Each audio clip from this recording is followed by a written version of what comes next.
अपराधियों के समर्थन में पंचायतें होती है। बहुत दुखी हूं साहब। और मैं तो महामहिम महोदय से अनुरोध करता हूं कि महामहिम महोदय, इस लोकतंत्र में अब कुछ रह गया है। आम जन की उम्मीदें अगर कहीं जिंदा रह गई है साहब, तो वो एक आप है और एक माननीय न्यायालय है। ये दोनों अपनी निगाहें खोले और कमज़ोरों की मदद के लिए, कमज़ोरों के हक के लिए वो अपने कलम का इस्तेमाल करे।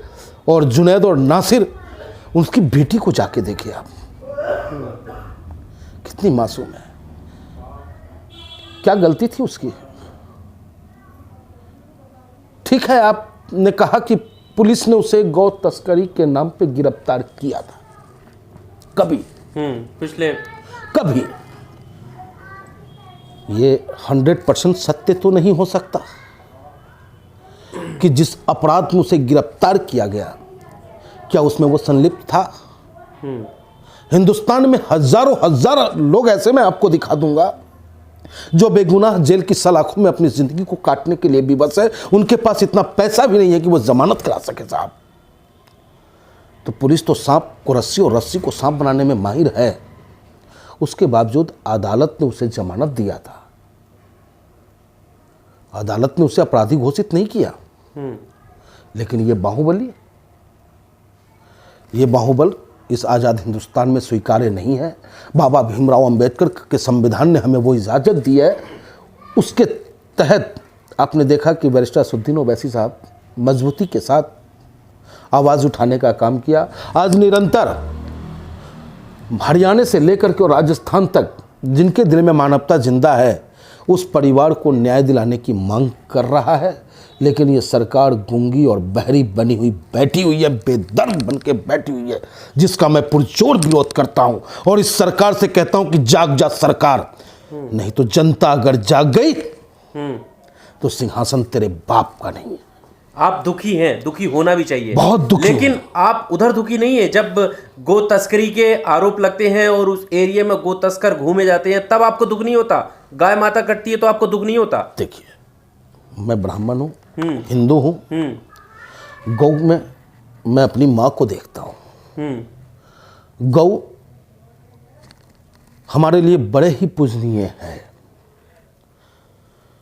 ये सरकार जो भारतीय जनता पार्टी की सरकार या कांग्रेस की सरकार है, जो नूरा किश्ती का खेल करके मानवता को तार तार करने का प्रयास कर रहा है, आखिर कानून का क्या काम करता है भाई। कानून इतनी पंगु हो गई है, खाकी में वो दम नहीं रहा कि गौ तस्करी को रोक दे। उसको रोकने के लिए गुंडों की आवश्यकता पड़ गई है। ये देश तालिबान की ओर जाएगा, ये देश पाकिस्तान की ओर जाएगा कि निर्णय अपराधी लेंगे कि कौन अपराधी है और कौन सही है। तो अगर आज फेलुअर कोई है तो वो ये सरकार फेलुअर है। हमारी आस्था है।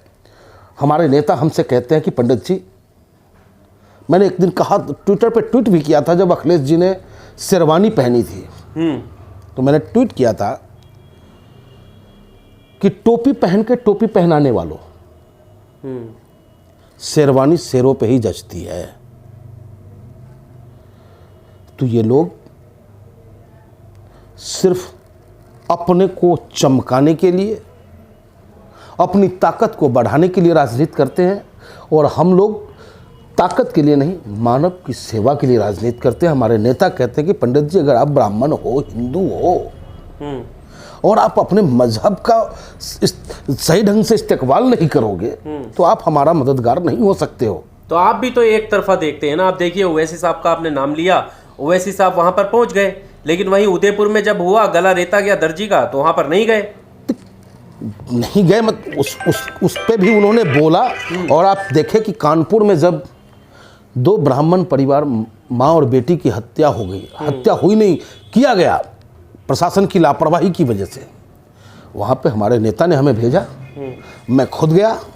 लेकिन प्रशासन देखो आप कितना पंगु हो चुका है कि जब मैं उस घटना स्थल से लगभग 500 मीटर 700 मीटर की दूरी पे था, तो पुलिस ऐसे घेर के बैठ गई जैसे कि मैं दाऊद इब्राहिम आ गया। भाई, पंडित जी नहीं आया, दाऊद इब्राहिम आया।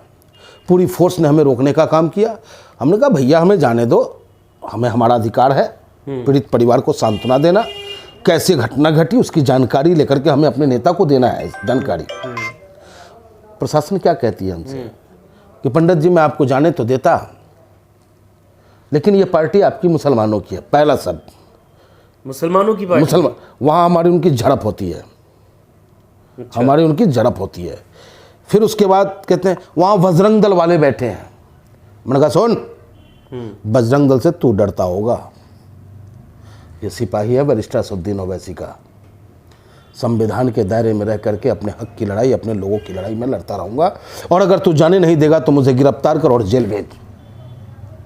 उसके बाद हम वहीं पे धरना पे हम साथियों के साथ बैठ जाते हैं। लेकिन जब पुलिस ही सरकार के इशारे पे नाच करेगी साहब, तो कौन सुनेगा, किसको सुनाऊं, इसलिए चुप रहता हूँ। यह हालात है आम जनों की, और हम लोग लड़ना चाहते हैं, लोगों की मदद करना चाहते हैं, लोगों की आवाज़ बनना चाहते हैं, और निश्चित रूप से समय समय उस मार्ग पे हम पहुंच जाएंगे। तो अब जो वहाँ पर जो नूह में जो चल रहा है, जो मेवात का इलाका है, वहाँ पर जितने विरोध प्रदर्शन हो रहे हैं कि कार्रवाई होनी चाहिए, दूसरी तरफ समर्थन में रैलियाँ, महापंचायत हो रही हैं, और महापंचायत कंटिन्यू हो रही हैं, और पुलिस को भी धमकाया जा रहा है। अब आप ये ट्रेंड किस ओर इशारा कर रहा है? इससे पहले भी सरकारें रही हैं। आज 75वां अमृत महोत्सव की हम बात करते हैं। अमृतकाल में जी रहे हैं। अमृतकाल नहीं, ये 20 काल है साहब, जहां इंसान इंसान का दुश्मन होता जा रहा है। अपराधियों के समर्थन में पंचायत होने लगे, अपराधियों के बचाव में पुलिस खुद स्वतः खड़ा हो, वहां पे सरकार मौन बैठ जाए, तो स्थिति वही दर्शाता है जिस तरीके से द्रौपदी का चीरहरण जब हो रहा था, तो उस सभा में कर्ण भी था, विश्व का सबसे ताकतवर व्यक्ति भीष्म पितामह भी था, और वो मौन बैठा रहा। उसका नतीजा रहा कि महाभारत हुआ। तो ये भारत है, भारत की जमीन वीरों से खाली नहीं है। जिस दिन उसका जमीर ललकार गया तो महाभारत स्वतः होगा, और इसकी जिम्मेदारी शासन और प्रशासन की होगी। क्योंकि जब जब धर्म का हानि होता है, धर्म क्या है? भगवान श्री कृष्ण कहते हैं लोग कि गीता आई, अरे एक बार गीता नहीं आई है, हजारों बार ये दुनिया खत्म हुआ है, हजारों बार बना है, लेकिन उसमें एक सेंटेंस जो है वो हजारों बार जब जब गीता आया तो वो आया है कि यदा यदा ही धर्मस्य ग्लानिर्भवति भारत, कि जब जब धर्म की हानि होगी, धर्म में क्या है? मानवता को नुकसान पहुंचाना। धर्म में क्या है? बहन बेटी का सम्मान नहीं करना। धर्म में क्या है? अपने से बड़ों का सम्मान नहीं करना। जैसे ही लोग ये खत्म होता चला जाएगा, फिर एक महाभारत होगा, फिर नया मानवता का उदय होगा, और हम नहीं चाहते कि ऐसा हो। हमारा देश बाबा भीमराव अंबेडकर के संविधान पे चलता, उसी पे चलता रहे। आपकी पार्टी की तरफ से ओवैसी भले ही मिलने गए हैं, लोगों के ये आरोप हैं कि ओवैसी राजनीति करने चले जाते हैं मुसलमानों की लाशों पर। आपने क्या उस परिवार के लिए किया, पीड़ित परिवार के लिए? किस तरह की आप कोई मुहिम चला रहे हैं, या किस तरह की सद्भावना दी? देखिए, एक तो होता है आर्थिक मदद। निश्चित रूप से हमारी पार्टी, हमारे नेता उनका मदद किया है, और हमारा नेता हमसे कहते हैं कि जब आप मदद करो तो एक हाथ से करो, दूसरे हाथ को पता नहीं चलना चाहिए, क्योंकि हम राजनीति नहीं करते हैं। मदद करते वक्त हम राजनीति नहीं करते हैं। आपको याद होगा कि जब केदारनाथ में तूफान आया था, जब लोग मर रहे थे, वहाँ अगर बात जात की जाए तो वहाँ टोटल के टोटल हिंदू धर्म के लोग थे जो मर रहे थे, और वहीं पे हिंदू धर्म के कुछ लोग ऐसे भी थे कि गले से चैन छीन के भाग रहे थे, गलत कार्य कर रहे थे। ना हमारा उत्तराखंड में कोई सरकार, ना हमारा कोई विधायक, ना कोई ऐसी बात। उस वक्त भी हमारे नेता ने जो साहब 5 करोड़ रुपए का दवाई और खाने पीने का सामान वहाँ देने का काम किया। अब बात पे बात चली है तो मैं आपसे कह दिया, नहीं तो हमारा नेता हमसे कहता है कि मदद की बातें बार बार आप नहीं कहेंगे किसी से, आप सिर्फ मदद करेंगे। तो उस पार्टी के हम सिपाही हैं। हमारा नेता ऐसा है कि वो मानवता को चाहता है। सर, आपको नहीं लगता कि वहाँ पर जाना, और एक तरीके से जो कहा जा रहा है कि ये हिंदू मुस्लिम की राजनीति से दूर हटने की ज़रूरत है हमें, आप उस तरफ ही धकेल रहे हैं इस तरह वहाँ जाना? नहीं, हम नहीं धकेल रहे। ये तो वो गोदी मीडिया धकेलने का काम कर रही है, प्रायोजित मीडिया धकेलने का काम कर रही है। हम तो कमज़ोरों की मदद करने जाते हैं ना साहब। अगर ब्राह्मण बेटी और माँ मरी तो उसके लिए हम गए ना, तो उसको मीडिया नहीं दिखा पा रही है। बैरिस्टर साहब गए तो उसको मुस्लिम एंगल से दिखाने का काम किया जा रहा है। मेरा ये कहना है कि कमज़ोर कोई भी हो, हिंदुस्तान की आबो हवा में सांस लेने वाला कोई भी व्यक्ति अगर अपने आप को कमज़ोर महसूस करता है तो उसका मददगार बैरिस्टर असदुद्दीन ओवैसी और ऑल इंडिया मजलिस-ए-इत्तेहादुल मुस्लिमीन है। अच्छा पंडित जी, आप एक हिंदू हैं, ब्राह्मण हैं, लगातार जब ये घटनाएं होती हैं तो अब जो समर्थन में लोग हैं वो ये कह रहे हैं कि हिंदू धर्म को खतरा है, उनकी आस्था पर वार किया जाता है, कैसे कोई खामोश बैठ ले? आपको दुख नहीं होता जब हिंदू धर्म की आस्था पर सवाल पर खड़ा? कोई आस्था पे सवाल खड़ा नहीं हो रहा, कहीं कोई हिंदू धर्म खतरे में नहीं है साहब। मैं उन्हीं से पूछना चाहता हूं कि आपके पार्टी के अध्यक्ष हैं मेघालय के, नागालैंड के, भारतीय जनता पार्टी के, जो खुलेआम कहते हैं कि मैं काऊ मीट खाता हूं, उसके लिए वो क्या कहेंगे? अरे ठीक है कि हिंदी पट्टी हमारा क्षेत्र है यहाँ, तो यहाँ हमारे मुसलमान भाई भी उसका एहतराम करते हैं, उनको सिर्फ बदनाम किया जाता है चुनाव को लेकर के, सिर्फ सत्ता प्राप्ति के लिए। हमारे मुसलमान भाई भी ऐसे नहीं है कि वो गौ की हत्या करके खुश होते हैं या गौ की हत्या करके उसका खाना उसी का भोजन करना वो पसंद करते हैं, बिल्कुल नहीं। ये सिर्फ बदनाम करने की बात है। आप हमारे हज़ारों सैकड़ों दोस्त आपको मिल जाएंगे मुसलमान भाई जिनके घरों में लहसुन तक नहीं जाता, बहुत सारे ऐसे दोस्त हम आपको दिखा देंगे। तो ये कहने की बातें होती हैं और भारतीय जनता पार्टी के लोग जम के कहते हैं कि मैं खाता हूँ, लेकिन उसके खिलाफ आस्था खराब नहीं होती। और हिंदू धर्म को याद से ऐसा सदियों से चलता आ रहा है, न जाने कितने कितने क्रूर लोग आए, उसके बावजूद हम हिंदू हैं, हमारे बाप दादा हिंदू थे तभी तो हम हिंदू, या भारतीय जनता पार्टी के आने के बाद ही हम हिंदू बने।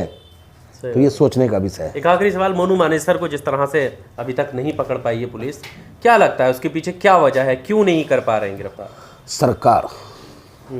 सरकार जिसके साथ हो तो वो इसी तरीके का तांडव करता रहेगा और वो बचता रहेगा, लेकिन संविधान ये इजाजत नहीं देता। दोनों सरकारें नतमस्तक है, दोनों सरकारें नतमस्तक। अब सोचो कि वो बड़ी कर दिया गया, उसे उसका नाम निकाल दिया गया मोनू मानेसर का वहां से। तो कह रहे हैं ना जांच चल रही है, आएगा तो तो अब बताओ ना, जांच चल रही है, पीड़ित परिवार कह रहा है कि फलाना व्यक्ति इसमें संलिप्त है।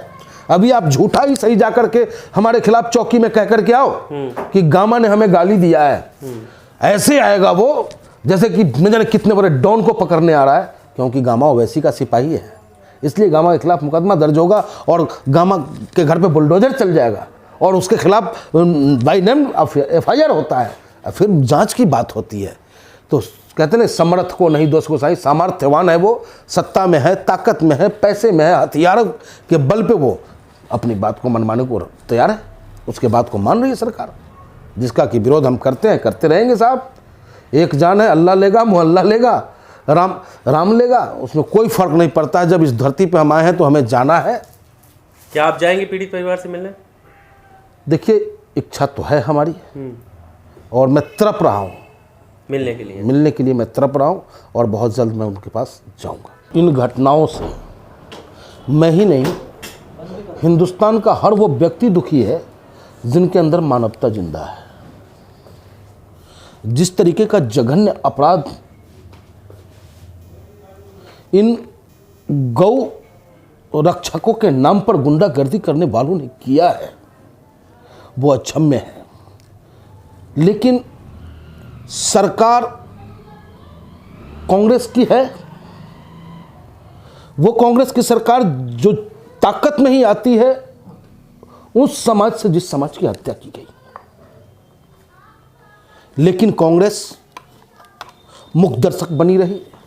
कांग्रेस ऐसे आतंकवादियों को बरी करने का काम किया जो खुलेआम 47 लहराता हुआ उसका वीडियो वायरल हो रहा हो। आखिर देश चलेगा कैसे? और हरियाणा, क्या खट्टर बाबा संविधान से ऊपर है क्या? जहां भारतीय जनता पार्टी की सरकार होगी और उसके गुंडे, उनके अनुशासित संगठन के लोगों की हत्याएं पे हत्या करेंगे, खुलेआम धमकियां देने का कार्य करेंगे, उसके बावजूद प्रशासन उसके गिरेबान तक अपना हाथ नहीं डाल पा रहा।